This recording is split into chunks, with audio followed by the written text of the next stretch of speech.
Governor Northam's evacuation order during the preparation for Hurricane Florence went out more than 3 days before landfall. And with the benefit of hindsight, we know now that the storm moved away rather than toward us. Investigative reporter Chris Horne looks at how the new evacuation system works and whether people actually followed the order. Chris? Tom, the governor evacuated Zone A, and that means nearly 250,000 residents in Hampton Roads. Inconvenient? Perhaps. Premature?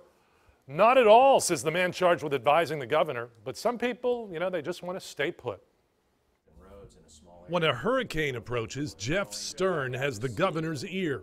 He leads the State Department of Emergency Management. We were watching the storm as it came off the coast, western coast of Africa. In other words, more than a week before Hurricane Florence made landfall. As the storm kept moving closer, a group of state agencies weighs their options. Almost 2 million citizens, all the businesses and the national security infrastructure in the Hampton Roads region. We need, at that 5-day mark, to begin to initiate protective measures. Emergency management works with state police and the Departments of Transportation, Health, and Social Services before recommending to the governor whether people in Hampton Roads need to get out. Monday morning, September 10th, 4 days before landfall. The area where the storm is projected to go is widened considerably and encompasses virtually all of the Commonwealth. It's up to 478,000 properties that are at risk of storm surge damage. That's 3 to 4 times the amount that were damaged in Houston from the flooding from Hurricane Harvey last year. Early Monday evening, Governor Northam implements Virginia's tiered evacuation system for the first time ever. We wanted 2 full days of daylight, Tuesday and Wednesday. We evacuate during daylight. 245,000 residents are ordered to leave their homes in Zone A. And see, they bark. Yeah. So, I mean, can you imagine going to a shelter? Sharon K. Beanie and her 4 Papillons stayed put in The Hague. I thought it would be more stressful on me trying to find a place to go with 4 dogs. She also has a disability with her balance. For me, I would just feel more comfortable being here. Her neighbor decides to stay too. That's a tough call, and it would just be something that would be the last resort for me if I had to bail out. I mean, even though it floods a lot here. Eventually, the storm turned south, away from Hampton Roads.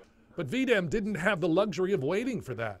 By Monday evening, when the decision had to be made, there's just as good a chance that this storm would have come to Virginia Beach as it did to Wilmington and New Bern.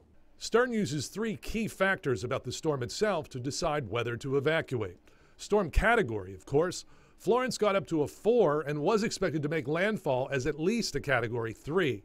Storm size matters, how broad the damaging winds extend from the center. And Stern says projected wind direction at landfall is also very important. If winds are expected to be blowing toward the west or northwest at landfall, the governor could evacuate zones A through D, more than 1 million people. So now, what happens next time? The challenge still is that I'm concerned about is complacency in the public. Stern looks at what Florence did to North Carolina, and if not for a late jog to the south, how it could have been Hampton Roads. 48 fatalities, 12,000 rescues, 80,000 homes damaged, and $2.3 billion worth of damage in the housing alone.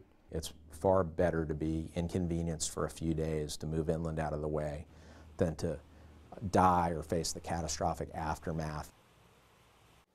Stern says during that decision time, he gets constant updates from the National Hurricane Center and the National Weather Service.